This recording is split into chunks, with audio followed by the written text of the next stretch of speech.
All right, guys. Chapter 13. Proverbs chapter 13. I'm just going to jump right into it today. Once I get this done. There we go. All right, Proverbs 13, verse 1. A wise child accepts a parent's discipline. A mocker refuses to listen to correction. Now, do you guys remember from last week, we started out in Proverbs chapter 12 with discipline and correction, and we broadened out like, hey, what discipline can look like for us. I was talking about like discipline in my life looking like being allowed to reap the fruits of the seed I had planted. And so thinking about discipline in a broader sense, we're starting at the same place here, essentially saying what we said last week, which is that wisdom accepts and embraces discipline and correction in its varying forms, where foolishness rages against it, forever trying to define and control, trying to control and manipulate reality. Y'all keep hearing me talk about bending reality to be what I want it to be. Wisdom accepts and embraces where foolishness rages against in its attempts to define and control. Amen. Verse 2, wise words will win you a good meal, but treacherous people have an appetite, we're going to revisit the word appetite later, have an appetite for violence. Those who control their tongue will live a long life. Opening your mouth can ruin everything. So I think we've said this last week as well. James talks about controlling the tongue. And he talks about essentially, again, major ad lib here, but he says essentially that a person who can control their tongue, who can control what they say, is like perfect, basically, is in complete and total alignment with, you know what I mean? They are in complete and total control. Like if you can control what you say, then you can control pretty much everything with regards to yourself, right? Like that's the one I think we all struggle with. And so we talked about how having that ability to control our tongues, like this is talking about, is an indication of a healthy heart condition. Because from the overflow of the heart, the mouth speaks, right? So if our heart's in a good place, I hate to say we have control over our hearts, but if we have gotten into an alignment where that our hearts are healed, where that we're not living out of fear and reactivity and all these different things we've been talking about, when our hearts are in a good, healthy place, then there is control, we have control of what we speak in that way. It's an indication of living in a secure, rooted, grounded in love kind of place. So I want to say this, if we open our mouth and don't have a settled heart, very little good is ever accomplished. I'm about to give you guys a piece of advice here. If we open our mouths and our hearts are not settled, do y'all remember me last week talking about being calm in here? If we open our mouths and we are not calm, secure, grounded, rooted in here, very little good often comes of that. So what I want to advise you guys is that if your heart isn't stable, and you know if it is or not, right? You know if your heart's stable. Do you feel flushed? Is your heart palpitating? Do you have a little tremble in your hand? You know what I'm talking about? Like there's all these indications. We know when we're feeling secure and stable and all of that, and we know when we're not. What I want to advise you is that if your heart isn't stable, take steps to make it so before you speak, before you act on it. Open your mouth when your heart is stable. And so this is really practical when it comes to relationships, when it comes to husbands and wives, when it comes to friends, when it comes to whatever. If you're in a conversation and we would say get activated, you get whatever, learning and developing a habit of, nope, I apologize, I got to step back from that for a second and hold on a second. Like if we develop a habit of not walking in a pride that's like, I don't want to look stupid or whatever, trying to like hold it together. And if we will learn, I've done this in conversations where it's like a conversation is starting to develop and all of a sudden I start noticing the signs that I'm becoming activated. In other words, that my heart is not stable. And I've had to stop, hold on, I'm getting activated. I apologize. Let me back this up. You know what? The last 3 things I've said have been just because my heart's getting activated. That's a really beneficial thing. If we can learn to do that, that is going to serve us really well. really well when we struggle with smarting off at the mouth, really well when we struggle with whatever. If your heart's not activated, close your mouth. Or sorry, if your heart is activated, close your mouth. Back up. Address that heart. If that can be a 15-second thing, great. If you need to take a 2-minute reprieve from an argument, can I tell you guys something?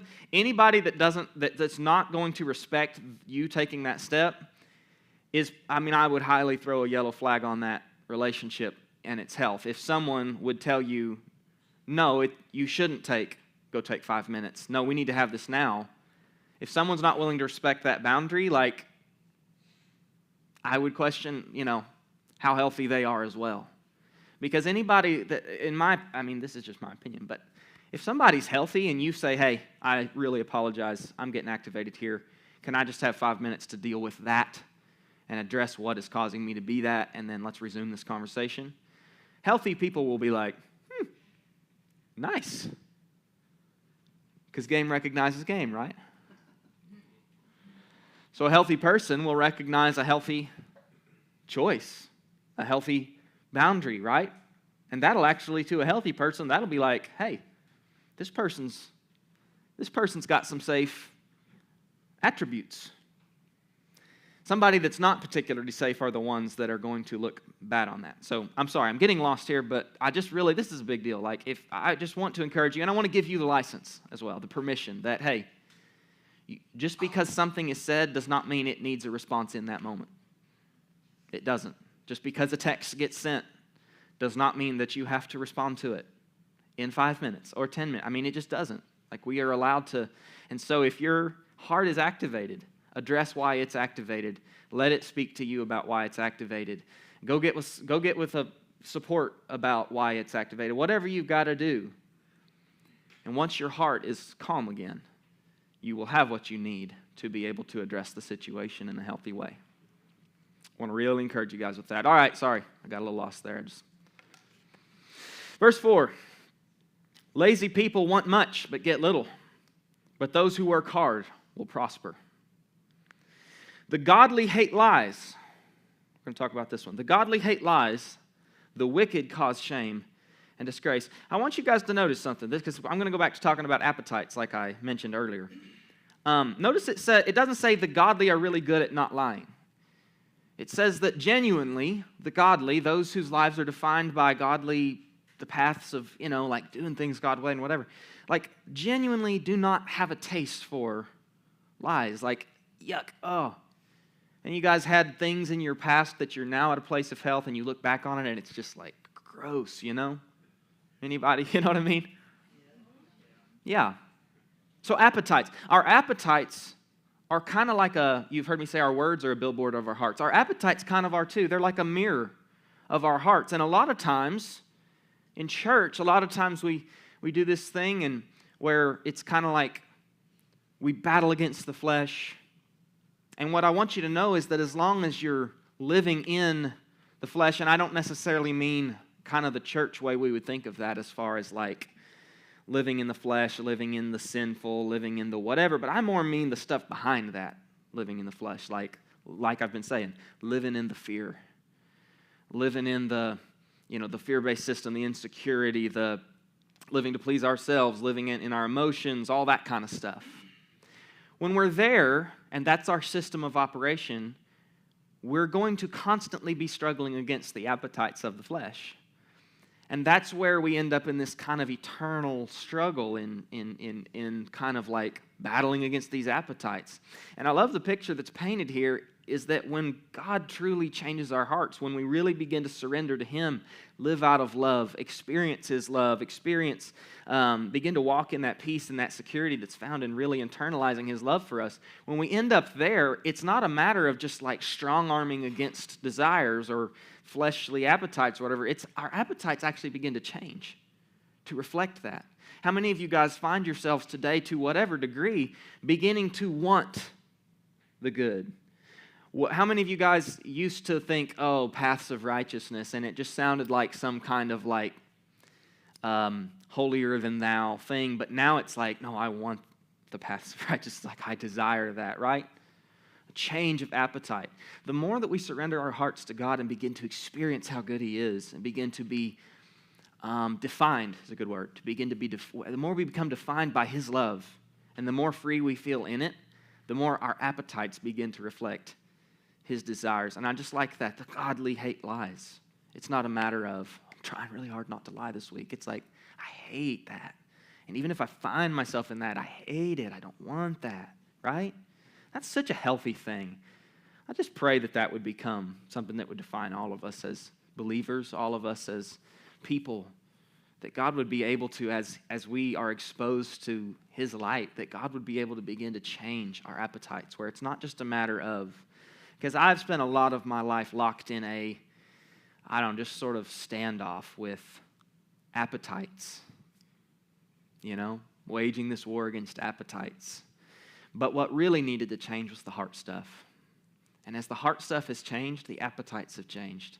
And when the appetites change, oh man, when you start not wanting the potato chips and you start wanting to go to the gym, something very good has happened, And that becomes a sustainable path, not just an eternal war against trying to eat the potato chips, right? We need appetites that become replaced by good. We need negative things to become replaced by positive things, not just an absence of negative things, if y'all get my drift. Verse 6. These are kind of random today, I'm going to be honest, guys. I don't know what of these are for who, but I didn't have as much of a trend in this one. This is just a little more random. Verse 6, godliness, this is kind of similar to what I was just saying, though. Godliness guards the path of the blameless, but the evil are misled by sin. I want you guys to know that something. We a lot of times, how many of you guys know we like to make things pretty black and white, especially in church or whatever? How many of y'all know life is very complicated? Things are not often what they seem. Situations are usually a lot more complex than we would like to make them. And, usually the right side is not quite as much the right side as we would like to make it, nor is the wrong side quite as much the wrong side. You know what I mean? Like life is very complex. And sometimes the way forward, sometimes the path forward, the correct path is like almost unrecognizable even. Have y'all ever found yourself in a situation like that where it's like, what is even the right path here? I grew up around here, and I grew up hunting up in the mountains. Family had some land and a cabin up around Ozone, so way up in the sticks. We took a friend of mine back there one time, and he thought is the dirt road ever going to end, But I grew up around that, and, when you get up in there, you can get way off down, whether you're squirrel hunting or turkey hunting or whatever you're doing, you can get way off down in places that, let's just say, somebody probably hadn't been in a while. And when you get down in there, hard to reach places down in those hollers, several benches down or whatever it might be. When you get down in there, you'll find there's these old roads, these old trails. Some of you guys know what I'm talking about. And there are places, where 60 years ago, 80 years ago, 100 years ago, where the loggers, went off down in there and they carved, a road down in there for their skidders and stuff to be able to haul the timber out with. And so there's those old marks of that road. And there's places where it's really obvious it's cut right around the bench or whatever it might be. But then there's places, and those of you who know what I'm talking about, there's places where did the road go? There's trees the size of your leg growing up in the middle of the trail, and the leaf litter and the brush, and you lose sight of the trail. And so it felt really defined right back there, and I can look back and see where it's very obviously there's the road there, but I'm not exactly sure where the road goes right here. You know what I'm talking about? Life feels like that sometimes. You know what I mean? And so when I read that, what God spoke to my heart about that is that developing the quality of godliness, or should I say all the things that we would use to define the quality of godliness, developing the integrity, developing the discernment, walking with God, developing these qualities within us, guard our path. Guard the path of when our hearts get to a place where they're blameless, which, I doubt any of us have fully experienced that. But as God begins to develop a blameless heart, which doesn't necessarily mean that we are perfect, right? We can make mistakes. We can make mistakes that are not coming from a place of intention or, ugliness of heart. We can have a pure heart in things and still make mistakes. And I love this, that when we're navigating through life and all of that confusion, that the qualities that God grows in our hearts guard our path, guard our way forward, even when we're not entirely sure what that looks like. Where the evil, it says, are constantly misled by sin and constantly turned off by this or that or the other. We learn to listen to that. Jesus said, my sheep know my voice. They've learned to hear my voice. And hit that voice in our hearts, that all of this that we keep talking about, that can't quite put my finger on it thing that God has developed inside of me, leads us along those straight paths even when we're not quite sure where they're at. Amen? So yet again, seek that. Seek His kingdom first. Seek Him. He says, well, if you seek, you'll find. If you knock, the door will be open. Wisdom, I love how earlier in Proverbs, wisdom's always on the street corners, isn't she? Calling out to the masses, she's available, she's there. If we'll open our hearts to it, if we'll seek it, if we'll look for it as for hidden treasure. Y'all remembering these? Verse 7. Some who are poor pretend to be rich. There's a lot of big jacked up trucks around here that fall under that. Others who are rich pretend to be poor. The rich can pay a ransom for their lives, but the poor won't even get threatened. That's kind of interesting, but I'm not going to go into it. The life of the godly is full of light and joy, but the light of the wicked will be snuffed out. Pride leads to conflict. Amen. And those who are pride leads to conflict. Those who take advice are wise. Wealth from get-rich-quick schemes quickly disappears. Wealth from hard work. Hey, I talked about that last week, didn't I? You remember me talking about that last week? And some of us, we struggle with just like bouncing from this, and there's always like greener grass on that side of the fence type of thing. But I was talking about, hey, wealth from hard work grows over time. That exponential nature of faithfulness, that exponential nature of growing where God plants you and letting Him be the one that moves you, right? Versus constantly be bouncing around trying to figure out something better. Somewhere I make a little more money. And I'm not telling you don't change your job or anything like that. But what I guess I'm saying is, let's back up to what I just said. Godliness guards the path of the blameless.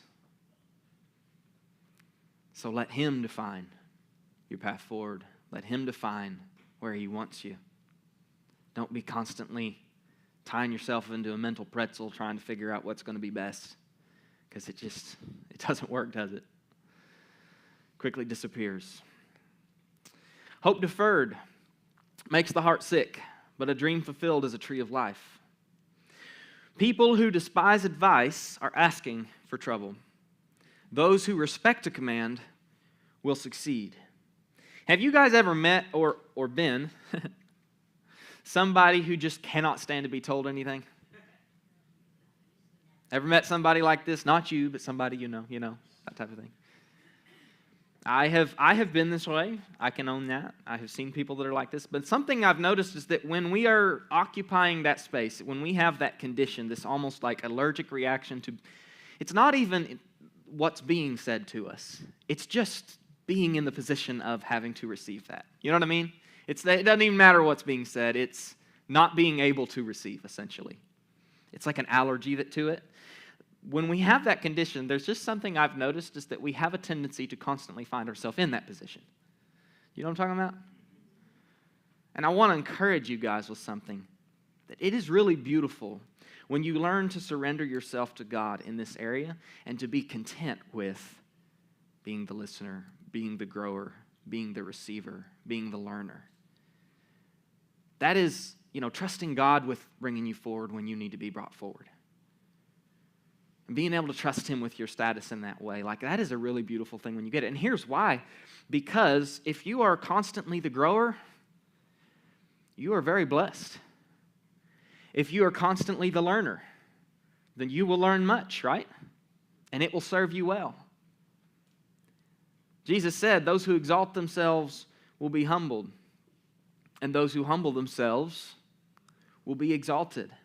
So I want to encourage you guys as far as a lifestyle approach. And I know there's a lot of heart stuff that can sometimes be behind not being able to receive. I know there's hurt there and stuff. So I don't mean to make this as simple as saying, well, just don't do it, because I guess what I'm really saying is, hey, dig into why. Dig into what makes you so allergic to receiving in that way. But I do encourage you to do that, because it's a really good place for us to be when we are learning and when we are growing and when we're receiving good advice. Don't despise that. That will lead you. You are so blessed to be in that position. When we find ourselves in that position, a lot of times we hunger to be the one that's right at the top of the ladder or whatever. But to put it a funny way, when you get there, there's nowhere else but down type of thing, And so I feel like those who are very successful in life, even when they reach the top of the ladder, they find new ladders that they can be at the bottom of. Because it's a really good thing to be in the position of receiving correction, discipline, wisdom from somebody in a greater position. That's a beautiful place to be. Don't despise it. Verse 14. This is just like David's little advice session. Jeez Louise. The instruction of the wise is like a life-giving fountain, to what I was just saying. Those who accept it avoid the snares of death. A person with good sense is respected. A treacherous person is headed for destruction. Oh, I like this one. Here we go. Wise people think before they act. Fools don't. And even brag about their foolishness. Have you ever bragged about your foolishness? Oh, I think back in life, I think of times when I was trying to make myself look big and impressive, and I'm like, that person on the other end was like, what an idiot. Have you ever just wanted to go back and just put your hand over your own mouth, like go back in time? Yeah. Can I just say this, guys? Impulsivity often leads to damage. Much like I said about our mouth, I'm about to just basically regurgitate a bunch of information I already said earlier. Much like our mouth, let a stable heart lead you in your decisions. If your heart is unstable, address it first. If your heart is unstable about something, don't sit here and get caught up in the blender or the washing machine cycle of trying to think through that decision. Address the instability in the heart. Address the what in your heart is acting up. Don't make decisions from an activated place. Take it from me. When we make decisions from an activated, triggered, whatever place, whether that be words that are coming out of our mouth or something that we're doing, a decision that we're making, when we make decisions from an activated place, we're letting our parts lead us. We're not hearing clearly. We're not stable. We're not grounded. We're not connected to the God image for you people who are in our IFS group. We're letting our parts take hold of the wheel. And your parts, they have great intentions, but they're terrible drivers. You know what I mean? They have limited perspective. All they can see is that one thing they're trying to protect you from, right? That one injustice they're trying to... So they're terrible drivers because they ain't watching everything else. And deep at the center, at your core, is the God image, is the you that God made you to be, that can walk not in fear, that can walk in security, that can all of those different things. And I apologize for anybody who doesn't, I'm using a lot of parts language here. That you has the perspective to make decisions about your life. And a lot of us, let's just say we need to be introduced to that us. We might not have met them before. Our whole life might have been defined by parts taking the wheel and driving the car for us over any number of embankments, into any number of telephone poles, right? And so a lot of us are at a place where we're kind of starting things over, starting things new, and I want to encourage you to get to know that you. Let God lead you as He unburdens, as he removes some of those names or those things. I'm worthless, or all of those kinds of things. So many things that have defined us. As God begins to help you do the work of peeling all of that back, so that you can really discover the true self He made you to be before the world started stamping its labels all over you. I encourage you guys to take time to dig into that. Because then you can start to make your decisions not from a place of activation, not letting parts make those decisions, but rather you're making those decisions. and you're hearing clearly from God about them. I did not mean to go into a big thing about parts, but that's what happened. So, just like I said with your words, if your heart is unstable, if your heart is activated, don't make a decision then. Address that instability. Let it lead you. How many of you guys have done some work and know that when you have something out of whack, when your heart is activated, how many of you guys have learned that it will lead you to something? There's something behind that once you understand and once you realize and once God leads you into full awareness of, it will set you free. In that area, you will experience some freedom and some healing. So when your heart, when your heart is acting up, when your heart is activated, when you're not feeling that stability and that peace or whatever, when you are activated, when you're triggered, forget what's going on out here. You now have an assignment of going and addressing that heart and what it's trying to tell you about what lies behind that. Once you've dealt with that, you'll be able to make a good decision about this. So, for instance, if one of you ladies is at Tyson next week and you get triggered by something and you're like, forget this, I'm out of here, flopping it down, I'm walking out. Okay, hold on. Parts have been activated, right? Your heart is not stable. So don't make a decision that's going to alter the course of your future based off of that. There's a greater thing to be dealt with, which is that activation. So make it to lunch break, go use the bathroom. I don't know how that works for you, whatever. Deal with your heart. Once you've gotten your heart straightened out, once you've realized what caused you to experience that reaction, what was said, what was done, what's been being said and done, I don't care. What led to that moment of pushing the eject button, once you've come to terms with that, and you may need to see your counselor about it, or you may need to, whatever. Guys, this is just an example. Once you've gotten that straightened out, now go back and make the decision. It doesn't have to be made in this moment. You can come back tomorrow and make the decision to walk out. If you have gotten your heart steady, your heart stable, and you are hearing from God clearly that is the step that you need to make. Are y'all catching what I'm saying here?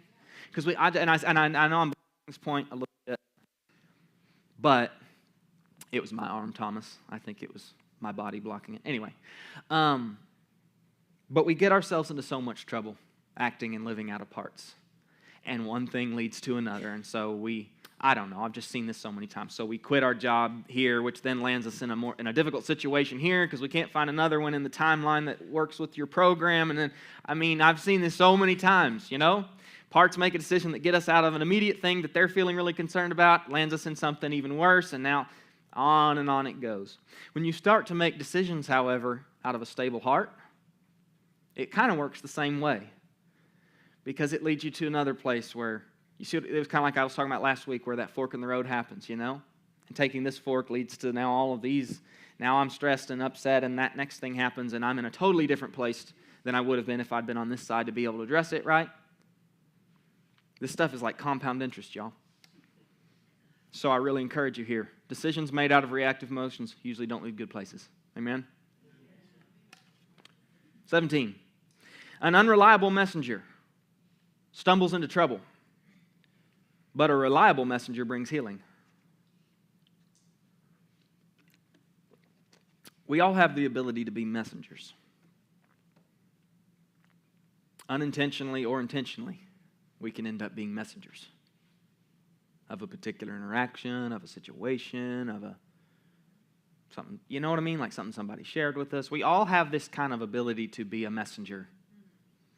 And I want to encourage you guys, and I'm not going to spend a ton of time here, but I want to encourage you guys to exercise great care that the messages that you carry, again, intentionally or unintentionally, reflect the truth accurately. Because when we deliver messages that aren't accurate reflections, what could that look like? Could look like an outright fabrication that we're spreading, whether we realize it or not, spreading gossip. It could look like not having a full picture, right, of what's going on.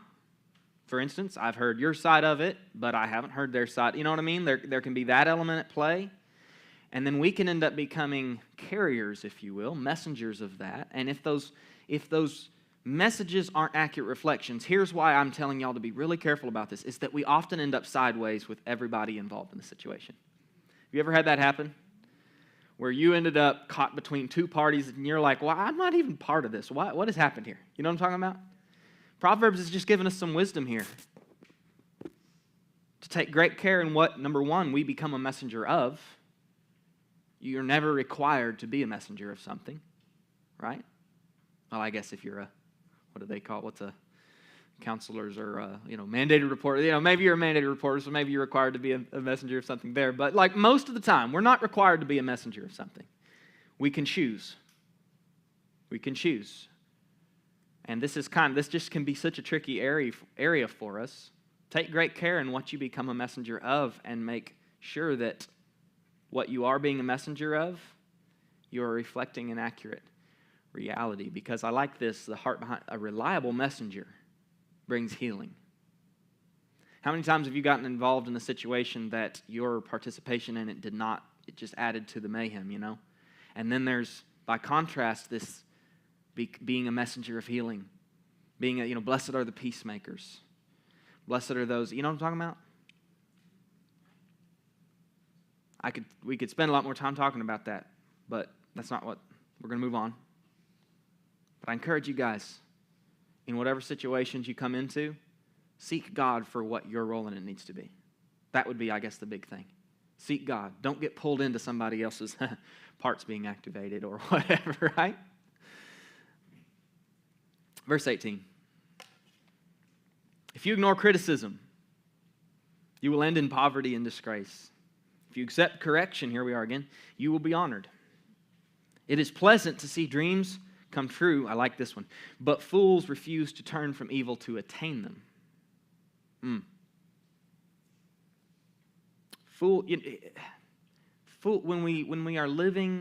we are a fool, when we are living out of an absence of wisdom in our life, an absence of awareness, which has been me for so much of my life, we want to see, it's not like fools don't have dreams, right? We want to see dreams come true, but fools, when we are living in that place, we refuse to challenge or change ourselves in order to get to experience them, And instead, and man, this just speaks to me, of me so much, instead of making the changes necessary to enable us to go to our dreams, we instead essentially just demand that our dreams come to us. That's that trying to bend reality thing. So let me give you for instance here. If your dream is to have an awesome, great relationship with your wife, I think anybody that's married, that's probably it could be said that that's a dream. That certainly was for me. I wanted that. If that is your dream, you are going to, take my word for it, you're going to have to open your heart to certain changes that will be necessary in order to experience the reality of that dream. To see that dream come true, right? Or, and many of us have been here, I certainly have, or you can insist that everybody else is wrong and try to bend reality to your will, in which case the dream isn't going to come to you in that way, right? Doesn't work that way. Didn't work that way for me. So I know I just keep repeating myself on this, but I just encourage you guys, man, give up trying to bend reality to your will, trying to control it, trying to define it. Please, that is such a fruitless thing. Embrace the reality that I said last week. Embrace the reality that God allows in your life and allow it to temper you and change you. Open your heart to being changed, to being challenged, to growing, to being wrong. Because all of those things, as you learn to accept them and as you learn to let God change you in them, will lead you to your dream. Will lead you to getting to experience that pleasant, desirable experience. Otherwise, my experience with this was my dreams, shocker, didn't come to me. And I wasn't willing to make the changes necessary for me to go to them. So guess what happened? What did I become? I became bitter. I became entitled. I became hard-hearted. I struggled with getting angry at God because things weren't working the way that they should have been, right? And you know what? All of that has fallen off as I have learned to accept His correction in my life, His discipline in my life, open my heart to being wrong, open my heart to correction and advice and wisdom. Verse 20. Walk with the wise and become wise. Associate with fools and get into trouble. Amen? I'm going to talk about this one for a second. Firstly, not everybody that we are around defines us. I can be around you constantly and think you're an idiot, right? Are you around anyone constantly at work that you think is an idiot? Okay. All right. So it's not a matter, association, if you will, is not a matter of proximity. Sometimes we kind of only look at it like that. But we need to go a little deep here. We need to talk about access. Access can look a lot of different ways. Somebody that we allow access to us, right? There's like different levels of access. And so there's the like intimate relationship access level. And there's the seeking advice about something access, like if I go seek advice from a financial advisor or something, like I'm giving them a certain access to me, right? Let me give you guys an example of this. I had an experience with access here recently where I noticed that whenever I was around a certain group of people, that I found my value system, I found myself adjusting my value system. So, in other words, I was completely content with like the path I'm on and the direction God's leading me and whatever, and I feel like I'm right where I need to be as far as like meeting life metrics and, you know, financially, whatever. Like I feel like I'm okay with my life, I'm trusting God with it, all this kind of stuff. And suddenly I get around this group of people and I find myself starting to adjust the bar. And now suddenly I feel behind. Now suddenly I feel like I don't make enough or I'm not where I should be at 30 or what, you know what I mean? And so what I realized was, wait a minute, I am allowing, they have nothing to do with it. They don't know any of this is going on, right? But I am allowing them access to my value system. Right?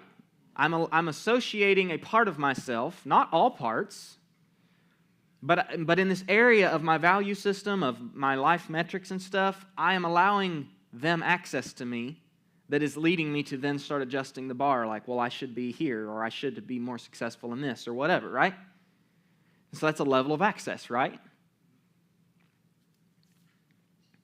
We've got to learn some boundaries here, because, you know, like with that, I had to draw a boundary there, and with myself, I had to go, wait a minute, no, like, I'm starting to look to this as the metric and establish my metric based off that. I'm allowing them access to my control panel over here in a way that I shouldn't be. I need to draw a boundary with myself there that I'm not going to define myself by all of this over here, right?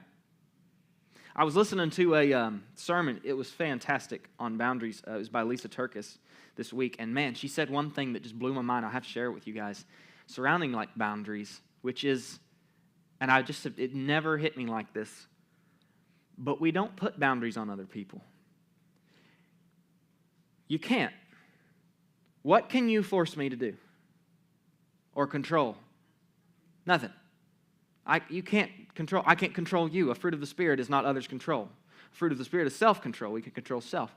And what she said that I absolutely was like, I never saw that, is we don't put boundaries on other people. We put boundaries on ourselves. We inform other people of them.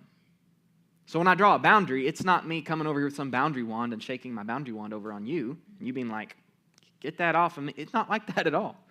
I can't control you. What I can control is me. And I can draw a boundary with myself that if this happens, I am not going to do this that I always used to do. I'm going to do this. And then I can inform you of that boundary, which that's where we get it mixed up, like I'm putting a boundary on you. No. This boundary's for anybody. Or maybe this boundary is just for you, but it's on me. Because I can't force you to do anything. I'm choosing how I'm going to respond. Do you see that? That's a fundamental difference that just changes the game a little bit. And we've got to learn to draw boundaries, put boundaries on ourselves with regards to what access we give others.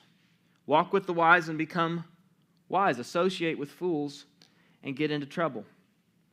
You need to take a good hard look, guys,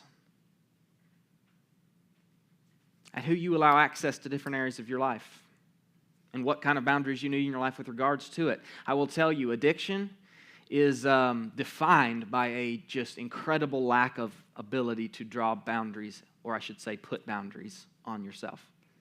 You know, with yourself or with others. As addicts, we are really bad at boundaries. Or really just, I know we're not all addicts in here. As dysfunction, when we have dysfunction in our lives, it's usually relating back to we're really bad at boundaries. Boundaries are really healthy. We need to have boundaries with regards to ourselves. You need to draw some boundaries just with you. What you're not, I'm not going to eat that donut. That's a boundary, Sorry, we were having a conversation this morning about donuts. Anyway. No, hey, I ate the donut. You did not eat a donut. Good for you. Let me tell you a great rule of thumb, guys, when it comes to the access we allow others or how we choose to associate with others. Because, again, life is not near as black and white as we would like it to be. It's really easy for me to sit up here and tell you, well, you just don't need to hang around certain people and you need to hang around other people. And that would be true, if a bit generic, because life is more complicated than that, right? We have families, we have kids, right? And so as much as it would be nice, and furthermore, the good people that we associate with, we have to have boundaries with them too, right? So if we just approach this as a goats on the left, sheep on the right type of thing, and go, well, if somebody's like this, you need them out of your life, and then you need to associate yourself with good, healthy people. Good, healthy people are not perfect people. So, in all of that, it's tricky because we've got to learn to live with good boundaries. That's really the secret to flourishing and walking with wise and becoming wise, associating with, avoiding associating with fools and getting in trouble. That's really the secret of having relationships, because there's really not like clear lines. There are a few, okay? If somebody is genuinely toxic, abusive, whatever, all right, probably disassociate from them. Like, okay, that's an easy boundary. And you might be struggling with even that one, but that's an easy boundary. But everything else in between those two extremes, we don't really need boundaries with Jesus because his heart for us is pure. But between those two extremes, there's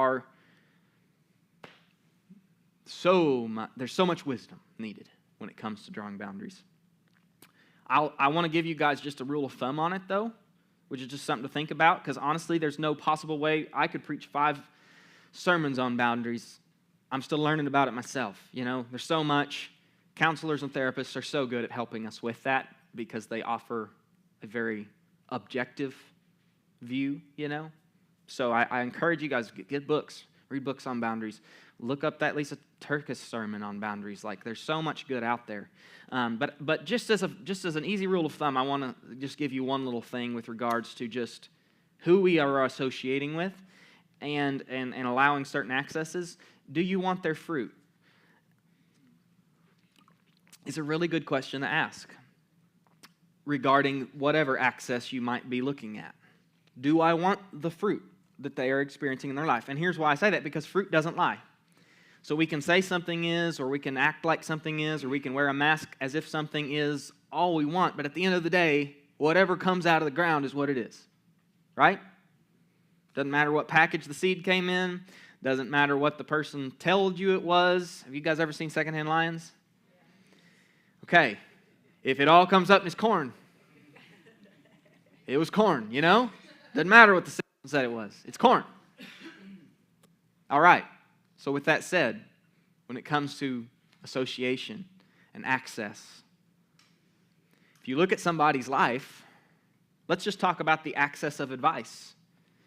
Proverbs keeps saying those who accept advice, those who accept advice. Not all advice needs accepted. Not all advice is good. Because fools also love to give advice, right? We all know this. So here's an easy example of this. Talking about access, association, who I allow what access. I can be friends with Bob. Bob's a friend. I like Bob. I like going fishing with Bob.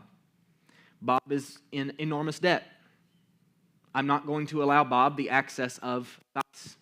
Why? Because I don't want Bob's fruit. Bob can be my friend.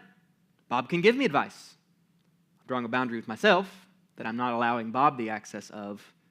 Every time Bob gives me advice about my finances, I'm not suddenly going to be like, well, do I need to change? No. He just doesn't have that access.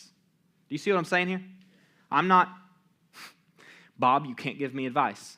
I might go, I'm really tired of hearing your advice, or whatever, but like fundamentally, I'm not going to give Bob access because I don't want Bob's fruit. All right? And that's a great rule of thumb for advice, who you listen to, who you don't. Yet again, who you allow access to certain areas of your life and who you don't allow access to those areas of your life, which again is completely your decision. They may or may not even need to be informed of it, right? Sometimes they do, sometimes they don't. But if you don't want what they have, then don't share that part of your journey with them. Okay? We on the same page there? All right. I hope that helps somebody. And I don't mean to make this simple, because again, life is very complicated. Situations are very complicated. Things are not always what they seem. And that's why, guys, only God can lead you through it. That's where if you make the Bible, if you make anything a list of rules to follow, you will miss it. You will. Not because the Bible lied to you, but because your understanding of it or your ability to even interpret it correctly is incomplete. The Word of God is living because we are constantly changing. I don't read the Bible the same as I did 10 years ago. There's so many verses, there's so many things that it just means something totally different to me now. Because I've developed a lens through which to see it that I didn't have 10 years maturity ago, right? And so listen, it's about seeking God's heart and having a heart that is open to Him and letting Him lead you into all of this stuff.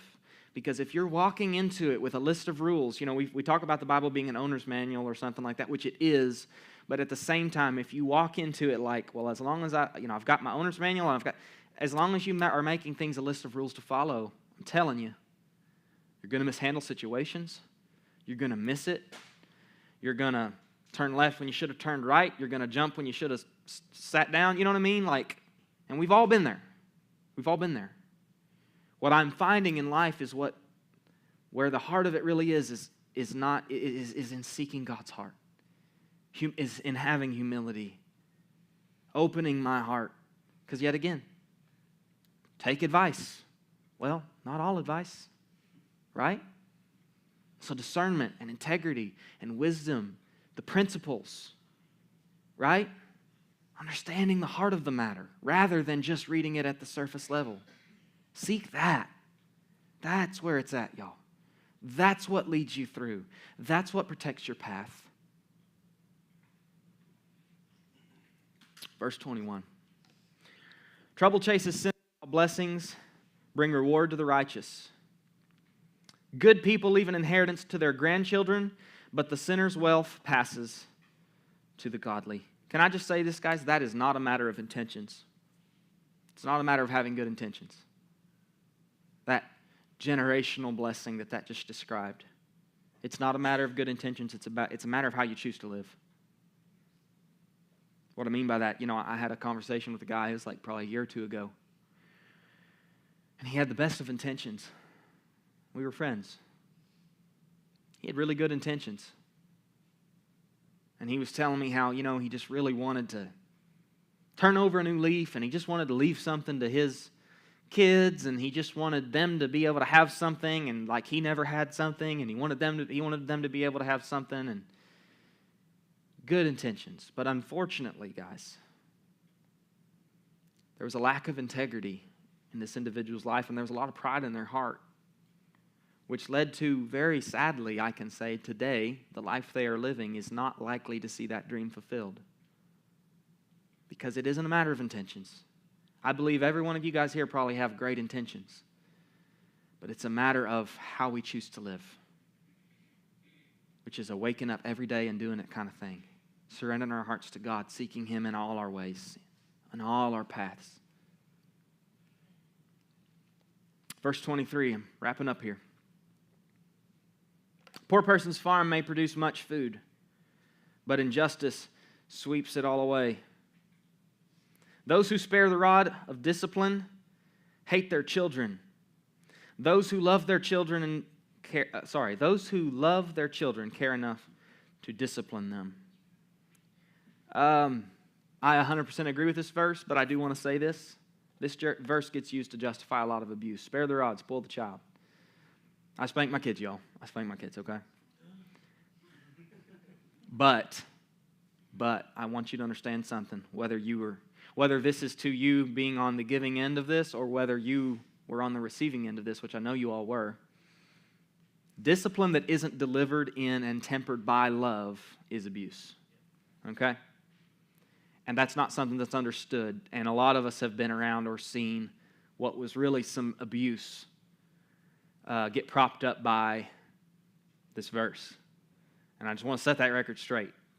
If discipline, for instance, if there is some reason, which there has been, where Anne, we got to sit down, we got to have ourselves a little sesh, we got to talk through it, there's got to be some discipline involved, to protect her, to help her learn something. If that is necessary, delivered from a stable heart, right?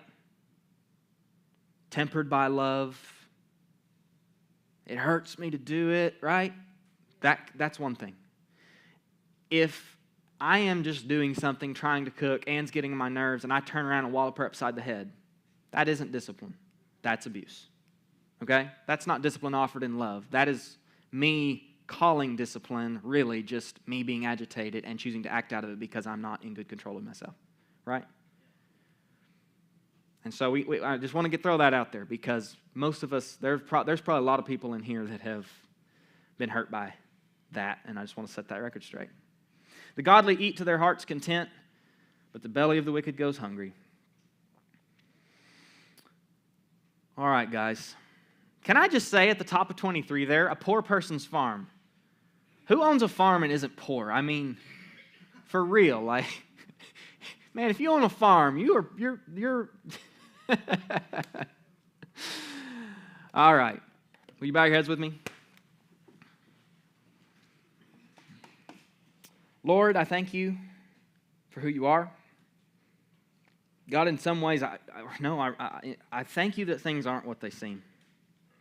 I thank you that things aren't as black and white as we would make them. I don't want things to be complex because I like to control things. But the reality that they are complex makes me need to lean on you. Turn to you. Listen to you. Helps me realize that I'm not capable of navigating all of it, handling all of it properly. And God, I thank you that we have that. I thank you that there is that reliance on you. I thank you that we have to be reliant on you, God. I pray over all of us, God, and the things we've talked today. I pray that we would continue to chew on it, think about it, think about what it means for each of us, God. I pray that you'd lead every person in this building, God, in the paths of wisdom, that you would grow us, I should say, that you would, God, purify our appetites as you cleanse our hearts. I pray that you'd set us free from fear. I pray that you'd teach us how to walk your paths. I pray that we would come to know your heart, Lord. In Jesus' name, amen. See you guys next week.